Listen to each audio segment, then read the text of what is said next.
Good evening, short story writers. Tonight we're going to just delve into the whole question of how to write fiction and flash fiction, short stories in particular. Broadly, fiction obviously is that which is not factual.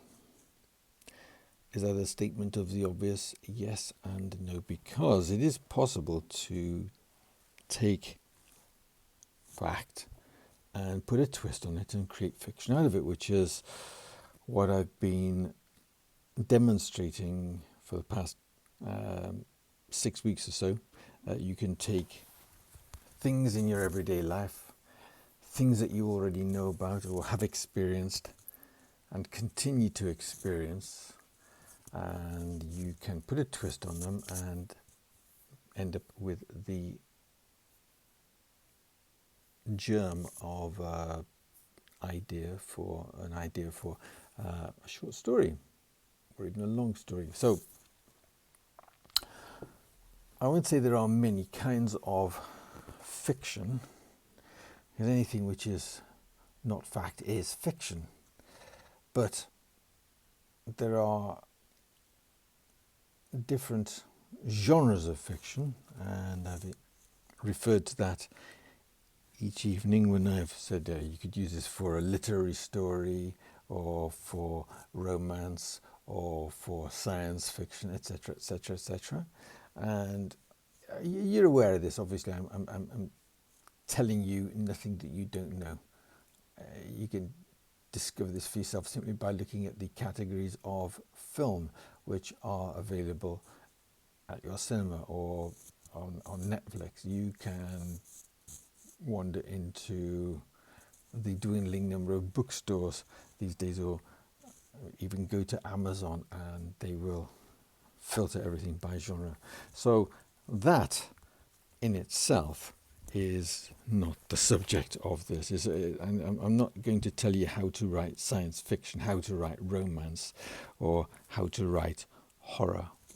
My own area of expertise, the short stories that I had published on websites were of a type of fiction which I've not seen referred to recently, but it was called Slipstream. It was somewhere between fantasy and horror.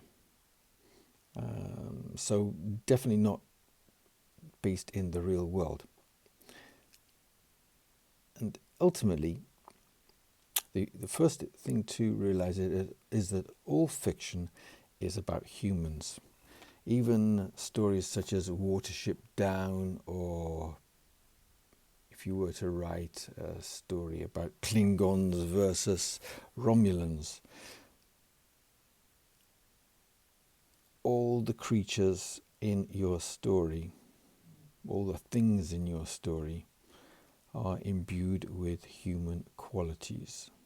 The rabbits have human qualities and aspirations which would be found in a human somewhere.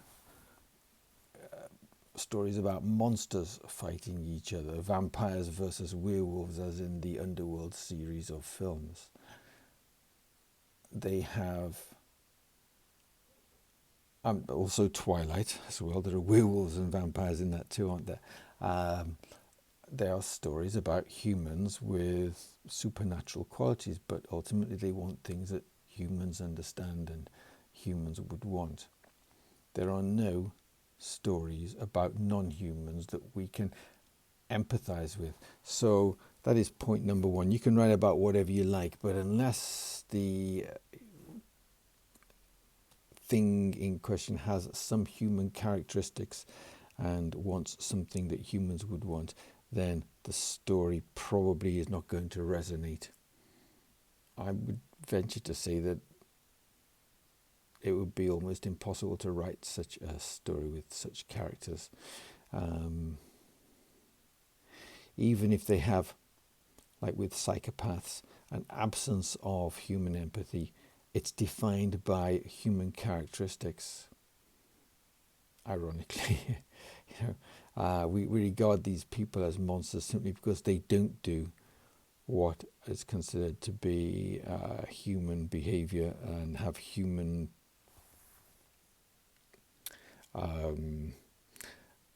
abilities is the wrong word, but qualities is the wrong word, but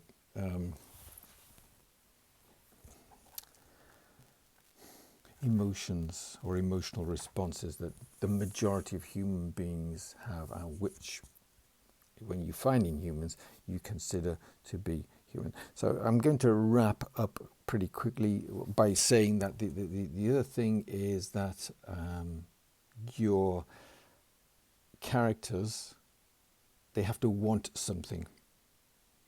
They have to want something. And usually a story starts with some misfortune, some adversity, something bad happening.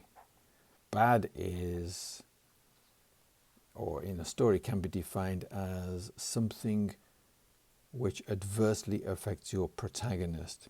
Now, this can be as the result of an antagonist, the enemy, or it can just be like the equivalent of something natural, such as a volcano erupting, a violent rainstorm, an earthquake.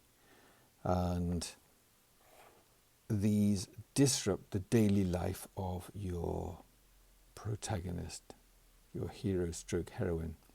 And that is, those two things are the essentials of any story. You've got to have a protagonist and you've got to have something that they want. And it's usually, not always, usually a response to some immediate misfortune. Obviously, that is a generalization.